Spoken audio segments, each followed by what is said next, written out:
जी, अस्सलाम वालेकुम। रात का जो मैच था पाकिस्तान और साउथ अफ्रीका का, मुझे कुछ बातों में रिजवान की कैप्टनसी पे कुछ एतराज़ात भी हैं, लेकिन कुछ सवालात कुछ ऐसे हैं कि रिजवान ने अभी भी जो कैप्टनसी की है वो अप टू द मार्क की है। और उसमें सबसे पहली बात कि सुफियान मुकीम को आखिरी ओवर देना, क्या ये बात दुरुस्त थी कि गलत थी? उसकी वजह ये है कि अगर आप नए बच्चों को इस टाइम पे आजमाएंगे नहीं, इन मैचों में नहीं आखिरी ओवर दे के आजमाएंगे तो कब आजमाएंगे? ये उसका एक अच्छा फ़ैसला था। नो डाउट कि जब 16वां ओवर आया था, जिसमें 14वां या 15वां ओवर आया था, जिसमें शाहीन शाह अफरीदी ने, अबरार के बाद शाहीन शाह अफरीदी ने ओवर किया था, तो मुझे ये लग रहा था कि यहाँ पे सुफियान मुकीम को ओवर देना चाहिए। अगर सुफियान मुकीम को वहाँ पे एक ओवर दे दिया जाता, अबरार ने जब विकेट ले ली थी उसके बाद सुफियान मुकीम को ओवर दिया जाता, मे बी वो ज़्यादा इम्पैक्टफुल रहता। लेकिन अगर नहीं दिया तो रिजवान की जो ये अप्रोच थी कि हम इनको फ़ौरन ही आउट कर लें, अपने मेन बॉलर को, अटैकर बॉलर को बॉल दिया ताकि वो विकटें मज़ीद ले लें। अगर वो नहीं ले सका तो डजेंट मैटर कि टीम पाकिस्तान की अप्रोच अभी भी पॉजिटिव थी। वो चाह रहे थे कि हम ये मैच ऊपर चढ़ कर खेलें और जीतें, ना कि इस तरह खेलें कि यार बॉल हो रही है, बॉल बचाई जा रही है, ओवर्स को डेवलप किया जा रहा है। ये उसकी पॉजिटिव अप्रोच थी। और उसके बाद जो दूसरी पॉजिटिव अप्रोच थी, लोगों का ख्याल है कि सुफियान मुकीम को आखिरी ओवर नहीं देना चाहिए था। मेरा ये कहना है, या ओवरऑल जो है सिनेरियो ये है कि आपका जो बॉलर है वो किसी भी वक्त का बॉलर है। वो ये नहीं होना चाहिए कि जी उसको आपने, जी वो नया बच्चा था, जी आपने उसको पहला ओवर नहीं देना था, जी आपने उसको आखिरी ओवर नहीं देना था। आप सईद अजमल को देख लें, इतना बड़ा लेजेंड था, वो आखिरी ओवर्स ही करता था। सकलैन मुश्ताक को देखें, वो भी स्पिनर था, आखिरी ओवर्स करता था। बेजा तनकीद करने के बजाय आप उसके पॉजिटिव आस्पेक्ट्स देखें कि इन बॉलर्स को अगर आखिरी ओवर्स में नहीं करवाया जाएगा ओवर्स, तो फिर ये इनका कैसे टेस्ट होगा? ये कैसे पता चलेगा कि ये वाकई आखिरी ओवर्स के बॉलर्स हैं कि नहीं हैं? पहली बात तो ये होगी। अब दूसरी बात, चलते हैं बैटिंग पे। बैटिंग में जो फ्लॉ देखने को मिला वो ये था कि 5 ओवर में 53 के करीब करीब स्कोर था और टीम पाकिस्तान बिल्कुल ठीक खेल रही थी। जैसे 6 ओवर्स में जैसे ही साइम अयूब आउट होते हैं एक हिट करते हुए, तो उसके बाद जो टीम में उस्मान खान, इरफान खान नियाज़ी और तैयब ताहिर, ये 3 जो बैट्समैन आए हैं, इन्होंने मैच को ऊपर ले जाने की बजाय मैच को मज़ीद डाउनफॉल पोजीशन पे ले गए। हाँ, यहाँ पर मैं एक बड़ा इशू है कि उस्मान खान ने बड़ा स्कोर किया हुआ है, लेकिन पाकिस्तान की जो बैटिंग डिस्ट्रॉय होती है, वो मेन रीज़न ये है कि वो स्पिनर के आगे शॉट्स नहीं खेल पाती। वो रिजवान है, वो उस्मान खान है, वो तैयब ताहिर हैं, वो इरफान खान नियाज़ी हैं। आप इनके सामने, और बाबर आजम भी सेम है। बाबर आजम की भी ये पोजीशन है कि वो जब भी स्पिनर सामने आता है तो उनसे शॉट्स या हिटिंग वैसे नहीं हो रही होती। तो ये एक बड़ा इशू है पाकिस्तानी क्रिकेट के लिए, और इसमें इसको इम्प्रूवमेंट करनी चाहिए। आप देखें कि ये अगर इसको इम्प्रूव नहीं करते, हम अगर एग्जांपल है नहीं करते, तो आप देखें, आप पिछले जितने टेस्ट मैच उठा लें, उसमें अगर आपको किसी ने बीट किया है तो वो स्पिनर बॉलर था। बाबर आजम को, एडम जम्पा देख लें, एडम जम्पा के बाद आप जो है इधर लिंडा को देख लें जिसने कल बॉलिंग की है।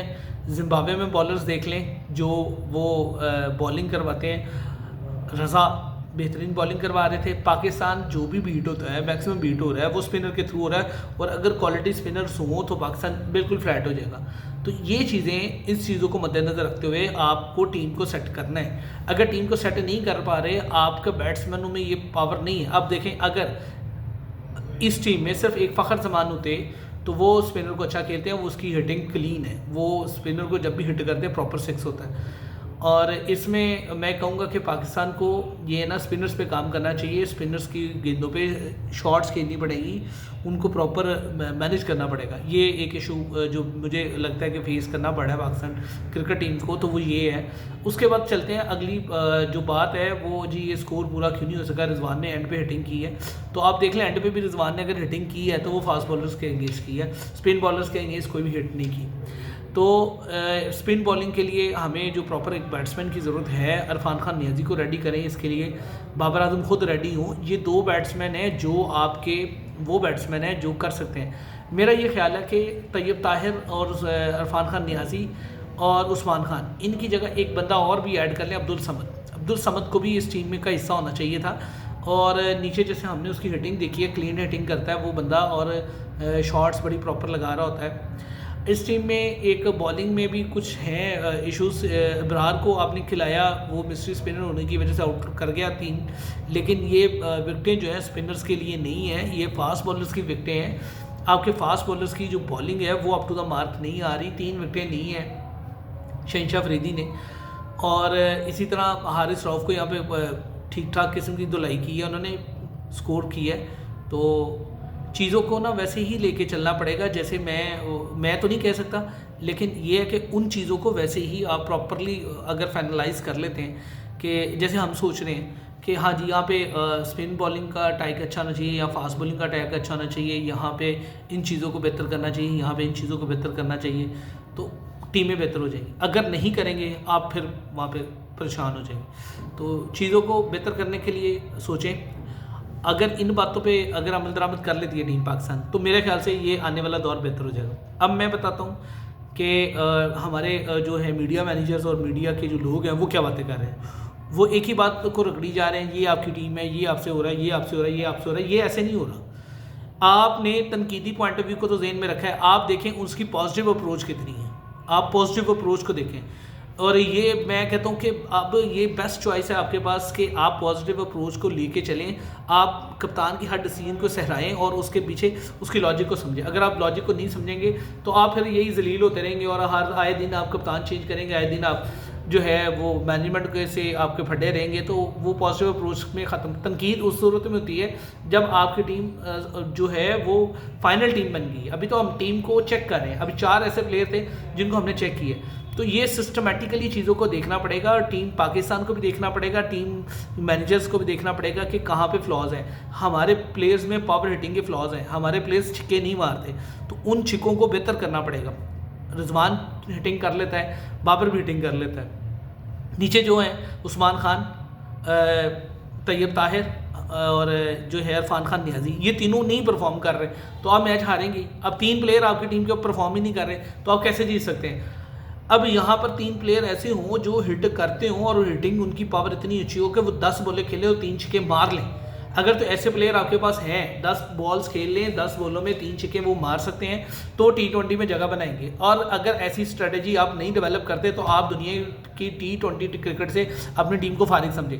2 प्लेयर तो ऐसे लेके चलने होते हैं कि जो पूरे मैच को लेके चलें, विकेट जैसी भी हो वो स्कोर करें और वो विकेट को एक एंड से रोक के रखें। 2 प्लेयर तो आपको चाहिए। उसके बाद बाकी प्लेयर्स ऐसे होने चाहिए जो 10-12 बॉलों पे 3 छक्के मार सकते हो, कम से कम 12 बॉलों पे 3 छक्के मार सकते हो। ये अभी पहली स्ट्रेटजी को बना के आप चलाएं और फिर उसके ऊपर अमल दरामद करें। मेरे ख्याल से टीम पाकिस्तान जो अब खेल रही है ये बाकी टीमों की निस्बत बेहतर है और इसकी बेहतर पोजीशन भी होनी चाहिए। शहनशाह अफरीदी की बॉल में वो फिर दोबारा से वो पेस नहीं है, वो मखापा जो बॉलर है साउथ अफ्रीका का वो 150 की बॉल करा रहा है और शहनशाह अफरीदी फिर भी वो 145-146 पे नहीं जा पा रहे। इट मीन्स कि आप इस चीज़ों को बेहतर करें। जब आप इन चीज़ों को बेहतर करेंगे तो आपकी टीम ऊपर जाएगी। और बाकी देखते हैं क्या बनता है नेक्स्ट T20 में, एक दिन बाद ही है। Thank you very much.